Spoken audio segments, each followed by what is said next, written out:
మేము భారతదేశంలోంచి విడిపోతామన్న మాటలు మీరు ఎలా మాట్లాడతారు?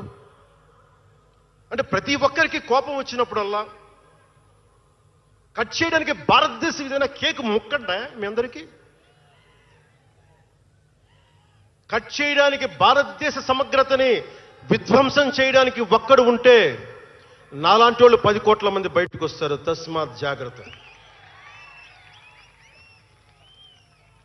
నార్త్ సౌత్ డిబేట్కి నా సమాధానం ఒకటే.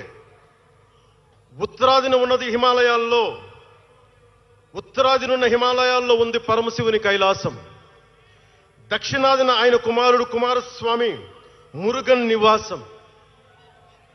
ఈ దేశాన్ని విడగొట్టే ధైర్యం, సాహసం ఎవ్వడికి ఉందని నేను అనుకోను. ఆ భయం నాకు లేదు.